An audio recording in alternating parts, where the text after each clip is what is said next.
ఒకటి వీడియోలు అన్ని ఉద్యోగం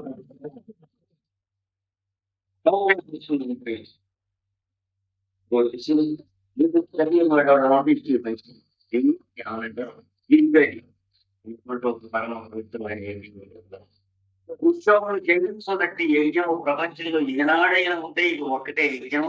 ఈ నరుడు ఇది చేతైన వాడటం మిగతా వాడంతా చవటగా బతకాల్సిందే. వాడేమనుకుంటాడో వీడేమనుకుంటాడో, వాడు ఉద్యోగం తీసేస్తాడేమో, వాడు మన వ్యాపారంలో బేరం దగ్గరికి రాడేమో, మీకు మొహాలు పెట్టుకొని బతకాల్సింది.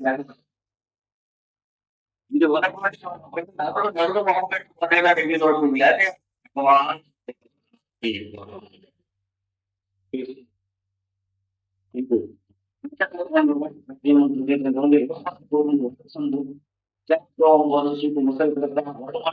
మాట్లాడుకోవాలి. మనుషుల ఫోటోలు తీస్తే ఊరికే పిలికట్ట పడ్డాయి. మనం ఊరికే తెల్లగా బతక తెల్లగా తీస్తే అది మనుషుల ఫోటోలు మీద పడి వాటిని తెలుసుకుని వాడు మనుషులే. కానీ వాడి గతంలో ఉన్నవాడు కాకినాడ ఇవన్నీ ఎందుకున్నాయంటే మనం చేస్తే పనులు ప్రపంచం మినిస్టర్స్ ఇలా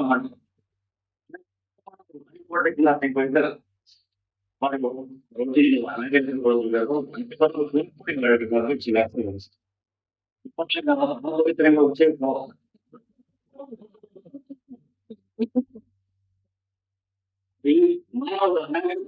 రోజులు కదా ప్రాచీన సెలవుగా ఉంటారు. ఇప్పుడు ఉండేది ఉండి ఏ ఇతర దేశం నుంచో డబ్బు వస్తే అవి పెట్టి మినిస్ట్రీలు కొనుక్కొని ఉంటారు. పాపం అనాగరికం అంటే అంతకాలం అంటే అదే.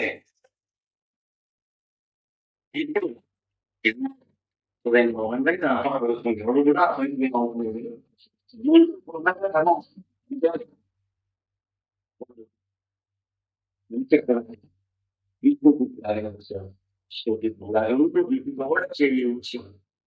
శిష్యుడి చేత విశ్వజీ త్యాగం చేయించాట, అంతా పచ్చి పెట్టించేసాట.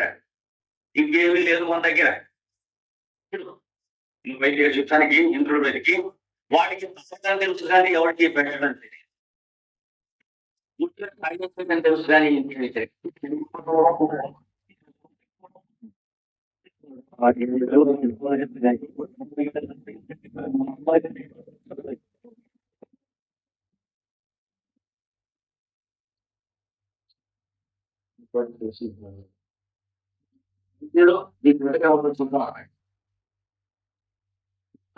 ఎదుర్కోవాలి సమస్య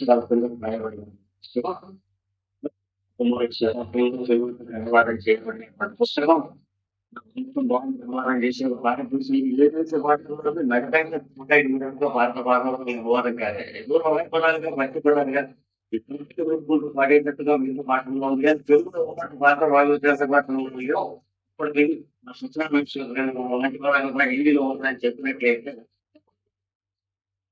తెలుగులో మాత్రం సంగీతంగా చక్కని అనువాదంతో ఎర్రటీగా వచ్చినవి. భాగవతంలో కొన్ని ఘట్టాలు ప్రతిమైలుగా పాడుకున్నటువంటివి హిందీలో ఉన్నాయి, ప్రతిభాషలో ఉన్నాయి, ఇవన్నీ ఉన్నాయి. కానీ తెలుగు ఒక్కటికే ఆ అదృష్టం ఈ రోజు వరకు పట్టింది. ఇప్పుడైన మిగతా భాషకి కూడా పట్టుగాక ఆశీర్వదించాలని నేను కోరుకుంటున్నాను. ఎందుకు చదువుకోవాలి అంటే ఈరోజు నేను మీకు నిదర్శన పూర్వకంగా చెబుతున్నాను. అప్పుడు బయలుదేరి యుద్ధానికి బయలుదేరితే వాడు బలి చక్రవర్తి మీద ఈ వెడుతున్న దారపడి వచ్చినటువంటి వాళ్ళని బలి చక్రవర్తి యుద్ధ కొట్టలేటండి. ఎందుకు తను తినకుండా ఎదచోడికి పెడతాడు వీడిని తెలిసినప్పుడు. అది ఒకటే రహస్యం. అది లేనప్పుడు మానవుడు చవటగానే ఉంటాడు, ఎప్పుడైనా చవటగానే ఉంటాడు. తాను కూడా తినకుండా అనక్కర్లే, తను ఎట్టవు తను తినేది ఎంత ఉంటుంది, తను కట్టుకునే బట్ట ఎంత ఉంటుంది, ఈ ఒక్క రహస్యం తెలిసినటువంటి వాడు. ఎన్ని తెలిసినా ఈ ఒక్క రహస్యం తెలియదు. క్యాపిటలిజం తెలియవచ్చు, కార్ల్ మార్క్స్ తెలియవచ్చు, లెనిన్ తెలియవచ్చు, అబ్రహాం లింకన్ తెలియవచ్చు, వైడి పీపుల్, పది పీపుల్, తుది పీపుల్ అంటే. కానీ ఈ ఒక్క రహస్యం ఇస్తాను. అమెరికన్ వార్ ఇండిపెండెన్స్ తెలియవచ్చు, రాడికల్ హ్యూమనిజం తెలియవచ్చు, పుస్తకాల మీద ఉన్నటువంటి స్థిర నల్లగా అంధకార పంతులలో లక్ష్య తెలియవచ్చు. కానీ లోపల ఉన్న వెలుగు ఒకటి తెలియాలి. అదొకటి తెలిసాక ఇప్పుడు ఈ చదువుకునే పుస్తకాలన్నీ బాగుంటాయి కానీ మొబైల్ పెట్టి కొట్టుకుంటారు. పెట్టి కొట్టుకున్నాడు. భగవద్గీత పట్టుకున్నవాడు విశిష్టాద్వైతం భగవద్గీత పెట్టి ఒకటి కూడా మీద ఒకటి కొట్టుకునేవాడు. అంటే భగవద్గీత చదువుకున్నట్టు లెక్క. ఒక పార్టీ పుస్తకాలు పెట్టి ఒక పార్టీ వాడు కొట్టుకుంటున్నాడు. దానికంటే గట్టిగా ఉంది డెవలప్ ఇప్పుడు కాస్త ఎక్కువ ఉంది. ఇవి లేనటువంటి చోట్ల ఏమైనా ఉన్నాయి అంటే కులమత భేదములు లేనటువంటి ఉన్నాయంటే ఆధ్యాత్మిక చోట ఇట్లాంటి కూర్చున్న చోట ఒక రోజు 2 రోజులు 3 రోజులు గడిపినటువంటి చోట గురు పూజలు కానీ రామకృష్ణ మిశ్రమంలో కానీ శివానంద స్వామి యొక్క ఆశ్రమంలో కానీ రమణ మహర్షి ఆశ్రమంలో కానీ అరవిందాశ్రమంలో కానీ ఇలాంటి పరమ పవిత్రమైనటువంటి చోట్లలో కులమత భేదములు లేనటువంటి సెక్యులరిజం కనిపిస్తుంది. విద్యా ఉండవలసిన పాట చేసుకున్నటువంటి యూనివర్సిటీలో కానీ కాలేజీలో కానీ స్కూళ్ళలో కానీ తిరిగిపోతున్న పరమత తత్వాలతో వాసన క్రీడు వాసన పురుగు వాసన క్రీడు వాసన పెడుతున్నారు.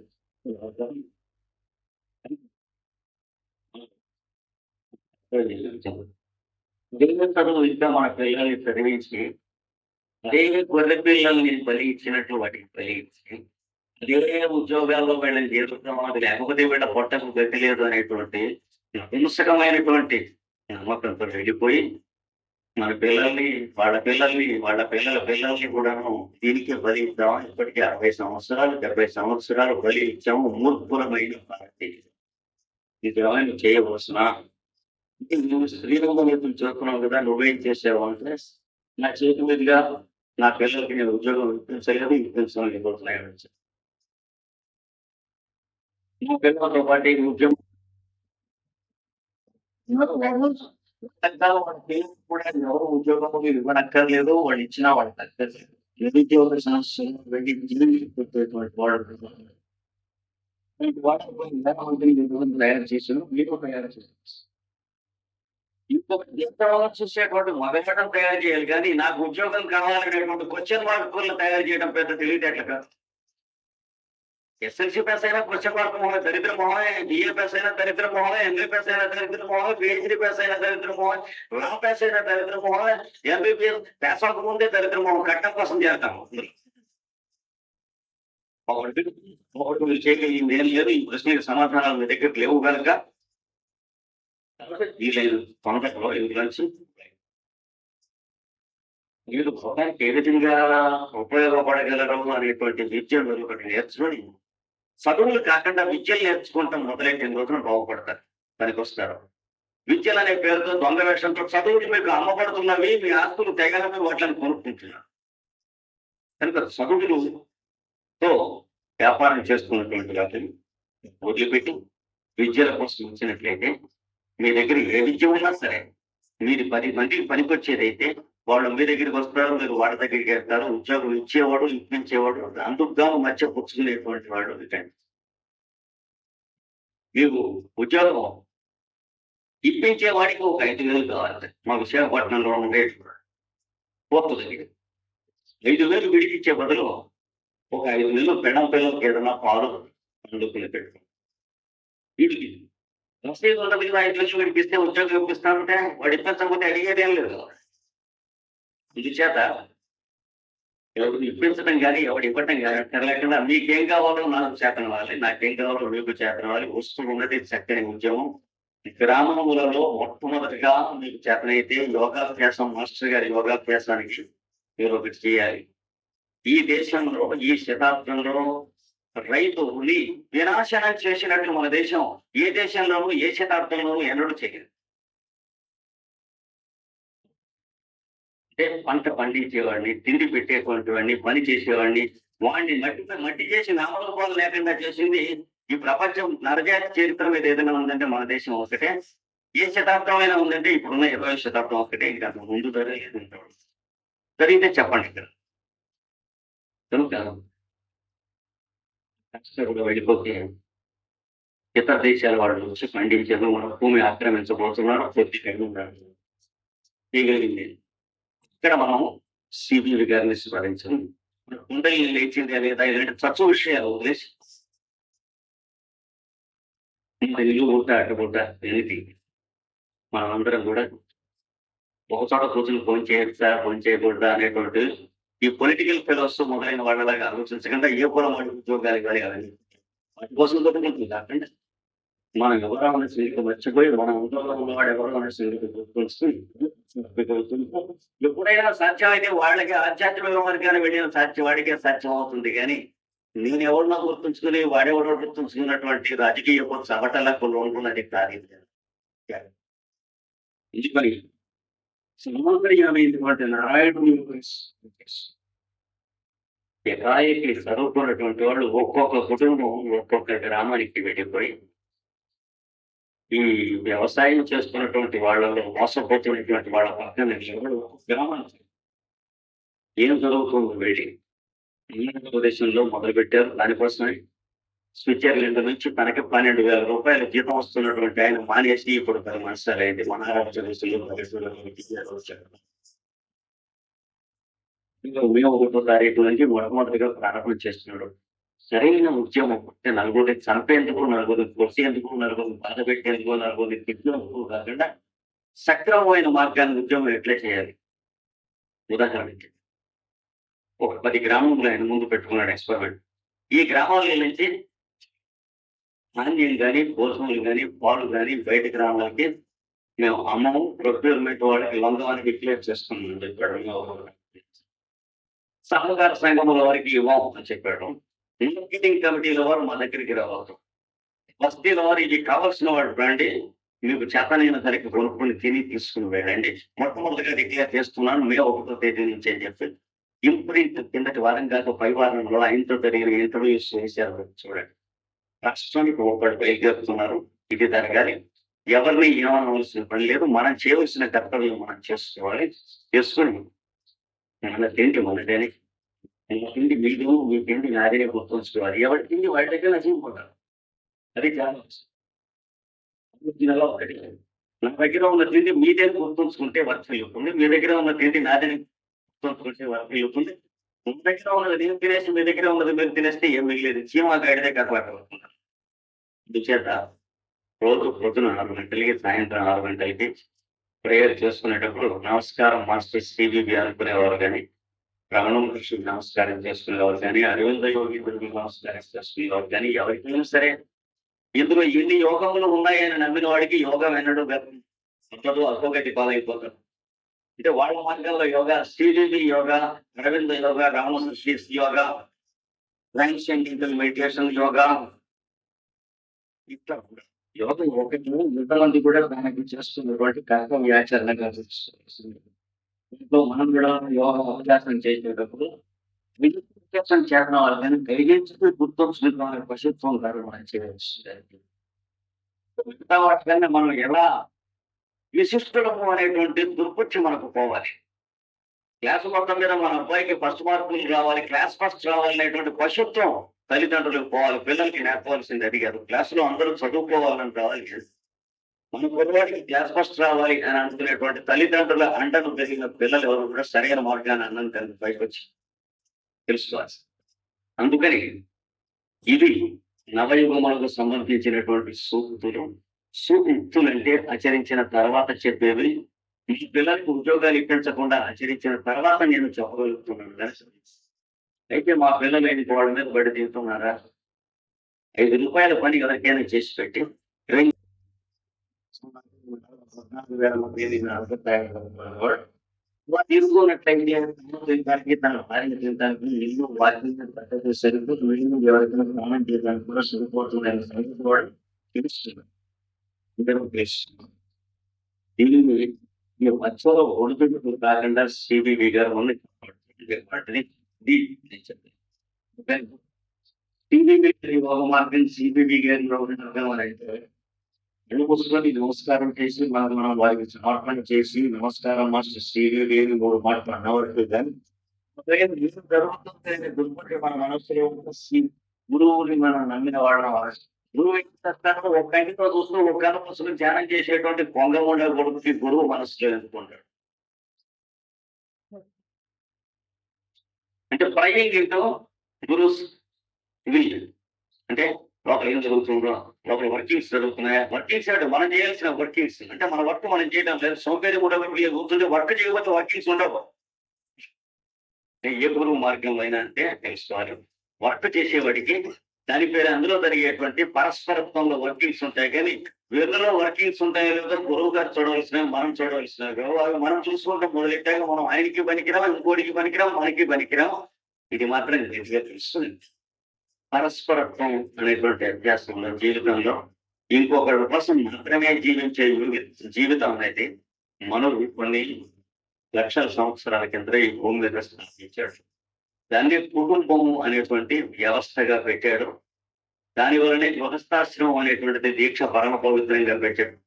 అప్రయత్నమైనటువంటి సాధన అందులో వస్తుంది. ఆ సాధన నా జీతం వేయడానికి ఇవ్వడానికి అని భర్తకి కొట్టకుండా ఉండేటువంటి ఒక స్త్రీ జీవితంలో ఒక పద్ధతిలో ఉండగా వాళ్ళిద్దరిని భార్యాభర్తలు అనేటువంటి పేరు పెట్టి వాళ్ళకి సంతతి అనేటువంటి పేరు పెట్టి పరమ పవిత్రమైనటువంటి ఒక మార్గాన్ని స్థాపించి కొన్ని లక్షల సంవత్సరాల కింద ఇచ్చాడు. దాంతోనే సంఘాన్ని సమాజాన్ని అలాగే నిర్మాణం చేసుకోమని నమూనా ఒక యూనిట్ కింద అది మనకు ఇచ్చాడు. ఇచ్చినటువంటి మార్గంతోనే ఈనాటి వరకు నరజాతి తినగా పెడుతూ ఉన్నది. ఎవడు ఎన్ని మార్గాలు స్థాపించుకున్నా, ఎవడు ఎన్ని మతాలు పెట్టినా, ఎవడు ఎన్ని పార్టీలు పెట్టినా అన్ని దిగదుడిపోయి దాని ముందు బలాదూరై వెళ్ళిపోతున్నాయి. ఇది ఒక్కటే ఆనాటి నుంచి ఈనాటి వరకు మిగిలి ఉంది. మానవుడు యోగాభ్యాసం నేర్చుకున్నా దాంతోనే నేర్చుకోవాలి. నేను ప్రత్యేకంగా ఎవరితోనూ సంబంధం లేకుండా నేను తరించేందుకు నా మోక్ష మార్గానికి అనేటువంటి వాడికి కాదు. పతంజలి చెప్పిన యోగ మార్గం కూడా అది కాదు. భగవద్గీతలో చెప్పింది కూడా అది కాదు. యోగం ఎప్పుడు కూడా సజీవులైనటువంటి జీవరాశులతో కూడినటువంటి విగ్రహములు, సజీవ విగ్రహములు, వాళ్ళని ఆరాధించడానికి ట్రైనింగ్ కోసమే దేవాలయములు మొదలైనటువంటివి, విగ్రహారాధన మొదలైనవి ఇచ్చారు. ఒక విగ్రహాన్ని రోజు షోడశోపచార పూజ చేసి అర్చన చేసి దాని ప్రసాదం మనం స్వీకరించడం ఎందుకోసం ఏర్పాటు చేశారంటే శరీరములతో ఉన్నటువంటి వాళ్ళని మొట్టమొదటి నుంచే అందులో ఆ రూపంలో ఉన్న భగవంతుణ్ణి ఆరాధించమంటే అహంకారం వస్తుంది కనుక ముందర ట్రైనింగ్ పీరియడ్, ప్రిలిమినరీ పీరియడ్ లో ఉండగా ఆ అహంకారం లేకుండా ఉండటం కోసం అని చెప్పి ఒక విగ్రహాన్ని దారుమయం గాని లోహమయం గాని నిర్మాణం చేసి దానికి షోడశోపచార పూజ రోజు చేయడం అభ్యాసం చేసినప్పుడు పక్కవాడిని ఎలాగ మనం పూజాభావంతో అర్చన భావంతో జీవించవలనో వస్తుంది కాబట్టి తెలుసుకుంటాం. కాబట్టి దానికోసం సాధన కోసం అని చెప్పి ఈ క్రమశిక్షణ కోసం అని చెప్పి విగ్రహారాధన అనేటువంటిది ఒకనొక ట్రైనింగ్ ఏర్పాటైంది. విగ్రహారాధన పనికిరాదు అనేటువంటి వాళ్ళు పాషండులుగా తెలుసుకోవాలి, జాగ్రత్తగా ఉండాలి. ఎందుకంటే ఇది కొంత లెవెల్ వెళ్ళిన వాడికి అక్కర్లేదండి, మరీ ప్రిలిమినరీగా ప్రారంభ దశలో ఉన్నవాడికి అని చెప్పేటువంటి పశువులు కూడా ఉన్నారు, జాగ్రత్తగా ఉండాలి. కానీ విగ్రహారాధన అన్ని లెవెల్స్ లో ఉన్నటువంటి వాడికి ఉండవలసిందే. ఎవడైనా ఆహారం తినటం అనేది ఒక లెవెల్లో ఉన్నవాడికి మాత్రమే. అంటే అది దాటి ఆహారం ఎలా జీర్ణం అవుతుందో తెలిసిన వాడు ఆహారం తినక్కర్లేదు అని ఒప్పుకుంటారు. అది ఒప్పుకుంటాం కానీ సత్యమైనట్లయితే జ్ఞాన యోగంలోకి వెళ్ళిన వాడికి విగ్రహారాధన అక్కర్లేదు మొదలైనటువంటి పాషండపు పోగొట్టున్నాను. జాగ్రత్తగా కనుక దేహము దేవాలయంగా చూడడం కోసం ట్రైనింగ్ కోసం దేవాలయం నిర్మాణం చేసుకోవాలి. ఆ ట్రైనింగ్ కోసం దేవాలయానికి వెళ్ళాలి. దేవాలయంలో వెళితేనే భక్తి ఉన్నట్టు అంటే అడుగుతాడు. ప్రపంచం మొత్తం మీద అన్ని మతాల్లోనూ హిందూ మతంలో ఉన్న చాలా కష్టపడతాడు. ఈ ప్రశ్న ఏ మతం వాడికి రాదు. ఎక్కడున్నా మామూలుగా అక్కడ వాడి తుండుకుంటే అక్కడ వేసుకుని వాడు నమోదు చేసుకుంటాడు. వీడికి వచ్చేటువంటి నశించిపోయే జాతికి వచ్చిన ప్రశ్నలు వాళ్ళకి రావు. దేవాలయం వెళితేనే భక్తి ఉన్నట్ట, వెళ్ళకపోతేనే ఉన్నట్ల ఉండడం పోగొట్టండి. అంటే వినాశకాలంలో మనకు వచ్చేటువంటి ప్రశ్నలు కలిగి కాదుకూడదంటే మీరు సమాధానంతో చెప్పండి, నేను మీ శిష్యుడు అయ్యి. అలాగే బొట్టు పెట్టుకుంటేనే భక్తి ఉన్నట్లా అని అడుగుతారు. అంటే పెట్టుకోకపోతేనే ఉన్నట్లా, గడ్డం పెంచితేనే భక్తి ఉన్నట్ట. బిల్లుడు దొరకలేదు వాడు పెంచాడు, వాడిని పిలిచి. కనుక హిందూ మతం వాడికి వచ్చే చవట ప్రశ్నలన్నీ కూడా వీడు మిగతా అందరి మతాల కంటే అందరికంటే కూడా చావటానికి ప్రయత్నిస్తుంది. అందరి ఈ మతాలను ఎత్తేసి ఆధ్యాత్మిక మార్గానికి పెట్టేసి ఏది పనికి వస్తుందో మార్గం క్రమశిక్షణ ఏది పనికి వస్తాయి. తాలిబానాలో కొన్ని సరుకులు పెడతారు, లోడింగ్ తిప్పడానికి పెడతారు, ఎక్స్పాండర్స్ పెడతారు. అది ఉంటేనే బాహుబలం వస్తుందా అంటే, లేకపోతే పొంగల్ని ఉంటాడు. ఆ సాధన చేస్తేనే వాడు కండలు పెరిగేది. ఇక ఈ సాధన చేస్తేనే ఉందా అని అడిగితే, కండలు కావాలంటే ఆ సాధన చేయాలి. కండలు వస్తేనే ఉందా అంటే అక్కర్లేదు, మామూలుగా చచ్చిపోవచ్చు. దానికేముంది. అందుకని ఆదర్శం ఎందుకు, క్రమ మార్గం ఎందుకు, క్రమశిక్షణ ఎందుకు, దేవాలయం ఎందుకు, విగ్రహం ఎందుకు, షోడశోపచారం ఎందుకు, ఆరాధన ఎందుకు, ముఖ్యం ఎందుకు, దండం ఎందుకు, మెడలో రాసేందుకు, ఈ 2 ప్రశ్నలు కలిపి వేస్తే సమాజం వస్తుంది. క్రైస్తవుడికి క్రాస్ ఎందుకు, హిందువుడికి దండం ఎందుకు? వీటి వల్ల ఏమన్నా అన్నపాటు చేయాల్సిన్నదా? అడిగితే ఆఫీస్‌కి వెళ్ళేటువంటి వాడికి సూట్లు ఎందుకు, అన్నపాటు చేస్తుందా? దేశం అసలే కరువు వస్తూ ఉంటే బూట్లు ఎందుకు అని అడుగుతాను. ఆఫీస్‌కి బోర్డు ఎందుకు? ఈ బోర్డు రూ. 150 అవుతుంది కదా, ఎవరికైనా పెట్టేస్తాను. ఇవన్నీ చట్ట ప్రశ్నలు అంటారు. వేధిస్తున్నాం కాబట్టి వేస్తారు కానీ అర్థం ఉన్న ప్రశ్నలు కాదు. వెయ్యనిచ్చేవాడు చవటని అర్థం కానీ వేసేవాడు కాదు. అందుకని ఆధ్యాత్మిక మార్గంగా ఏ మార్గాన్ని మీరు వెళ్ళినా తప్పు లేదు. జీవితాన్ని మీనింగ్‌ఫుల్ గా తయారు చేస్తున్నాం. భాగవతంలోనో, భారతంలోనో, రామాయణంలోనో చెప్పినటువంటి మార్గంగా తయారు చేస్తున్నాం. ఆచరణీయమైనటువంటి మార్గంగా తయారు చేస్తున్నాం. ఒక జ్ఞానుడి స్థలం ఉన్నదేమో తమ్ముడు జ్ఞానం అనే సందేహం వచ్చినప్పుడు ఈ జ్ఞానుడి స్థలం కోసం కోర్టుకు వెళ్ళిపోయి అన్నా తమ్ముడు కూడా లెక్క చేయకుండా వెళ్ళిపోతారు కానీ అన్న తింటే పర్వాలేదు, తమ్ముడు తింటే పర్వాలేదు, అన్న అనుకునేటువంటి నరజాతి ఒక రోజులో ఉండేది. వాళ్ళిద్దరు కూడా అన్నవంతులు పోటాడుకున్నారు. అన్న ఈ రాజ్యం నీది అని బతకంటే, తమ్ముడు ఈ రాజ్యం నీది అని రాజు అన్నాడు. రాజ్యం కావాలి అని మనం చూసుకోవాలి. అంటే ఈ అన్నదమ్ముడు కోర్టుకు వెళ్ళక్కర్లేకుండా ఈ జ్ఞానరాశి ఒరే తమ్ముడా అనేది నాకంటే చిన్నవాడి నువ్వు తీసుకుంటే నాకేం పోయిందిరా, సంతోషం అని అన్నలు కావాలి ఈ దేశంలో. అంతేగాని నెలలు ఏళ్ళు కాదు, జెండాలు కాదు, చెయ్యని కాదు, ఈ చెయ్యెత్తి వర్చిల్లాలి, ఈ చెయ్యెత్తి నశించాలి అని కాదు. అవన్నీ కూడా అయిపోయినాయి, వేస్ట్ ఎక్స్పెరిమెంట్స్. 100 ఏళ్ళు వేస్ట్ చేసాం. ఇంకా మనం కాలం వ్యర్థం చేయడం అనవసరం. అవన్నీ ఎత్తి పడేయడం బుద్ధిపూర్వకంగా ఎత్తేసుకోండి. ఏం కావాలో మీ పక్కవాడికి ఏం కావాలో మీరు చూసుకోండి, మీకు ఏం కావాలో మీరు పక్కవాడు చూసుకోవచ్చు. ఎవరు మాత్రం అనేటువంటిది కనుక ఈ గజం స్థలం కొన్ని మా అన్నగారు పిల్లలు గలవాడు, వాడు తీసుకుంటే సంతోషంగా ఉంటుంది. తమ్ముడు అన్నగారు తమ్ముడు భర్తుడు అంటే తమ్ముడు, రాముడు అంటే అన్నలుగా వస్తారు. ఎక్కడి నుంచి వస్తారంటే మీలోంచే వస్తాడు.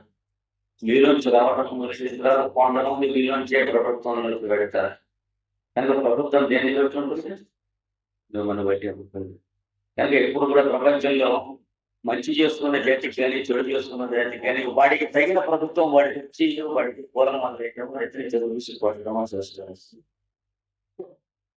నా అవిశ్వాస పద్ధతి అని చెప్పారు పెద్దలు. అంటే సర్వవ్యాప్తం కానటువంటి, దుష్టత్వం లేనటువంటి, ఆజ్ఞాపనం పరిపూర్ణం చేయనటువంటి ప్రభుత్వం అంటూ ఏనాడు ఉండదు. ప్రజలు దౌర్భాగ్యులని వీళ్ళ నుంచి దగ్గరికి వస్తారు కానీ ప్రభుత్వం వస్తాడు కాదు. ప్రజలు మహానుభావులాగా ఈనాడు ఉండట్లేదు, ప్రభుత్వం కూడా ఈనాడే మహానుభావులు సత్యసంధులైనటువంటి వాడు రామారెడ్డి. కనుక రామాయణం ముందుకు పనికొస్తుంది,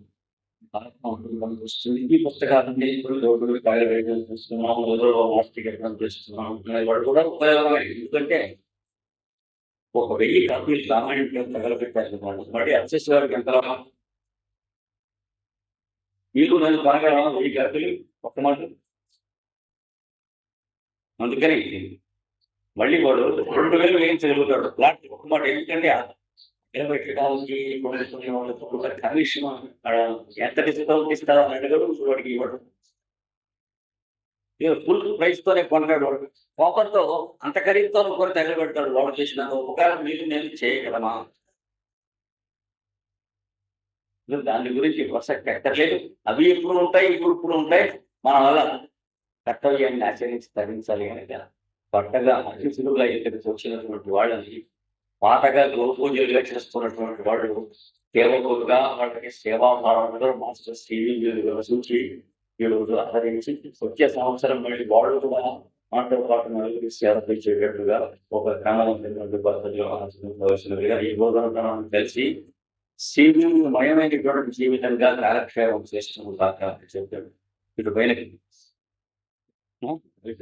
మాకు ఇక్కడ ఏఐఆర్ ప్రసారంలో ఇక్కడ ఉన్నారు కనుక పక్కన కరెంటు ఆన్ చేశారు. అక్కడ ఏఐఆర్ అయితే స్విచ్ ఆపేస్తారు. టైం అయిపోయి మాట్లాడి మామూలు తెలుగు మేడం చేస్తాడు.